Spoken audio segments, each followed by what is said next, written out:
Hello, this is Max from Say Anything, and this is Billboard. When I was spat onto the earth in a stream of guts by Mother Nature, that green-eyed slut, I wasn't the first to get forced from a cut. We see this record as our definitive record. There's a lot of darkness to Say Anything innately, just the stuff we write about and the sort of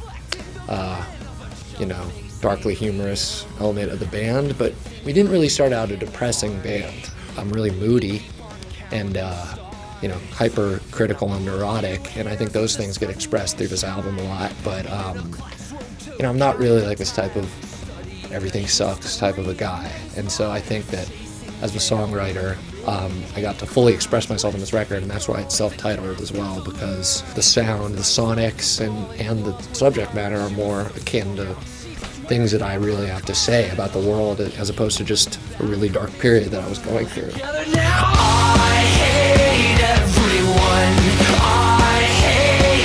everyone. The song Hate Everyone is earlier on the record, and it's sort of about what I believe is an important stepping stone towards enlightenment, which is anger, and a sort of sense of frustration with mundane things and things that are hypocritical. An important part of being a good person is questioning things and not always just being controlled.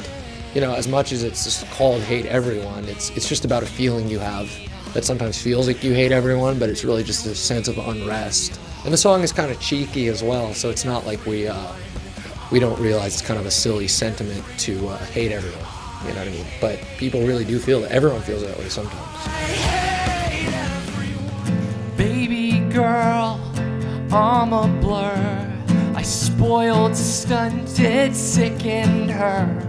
A lot of the themes in this record have to do with both achieving your full potential as a person and believing in something that's bigger than you. What we say a lot is that we modeled this record after this typical superhero story. It's like someone finds that they have a lot of power in themselves and that they're, important to some degree, but they also give up themselves to the greater good. And it's kind of about that struggle, because I think everyone should be going through that in their own way. Take all I've got from me. Hey, yeah. You're with me all the time. The drugs can have my mind, love. It's funny that the band has been a band for 10 years and that we met at Jewish summer camp. Most bands that have been around for 10 years, you kind of picture like a bunch of grizzled old guys who like Anvil or something, but it's like we've really been a band for 10 years. Instead of doing like one really large venue in Los Angeles, we're doing 2 nights at the Troubadour, and Troubadour is like one of my favorite venues in LA, and I'm really excited to play like that kind of a show. We like to bring that sense of closeness between us and the audience everywhere we go, and I tend to interact with the audience no matter what, but it's so easy when it's a small club and everyone's packed in there and it's sweaty and it's fun. Me all the time. The drugs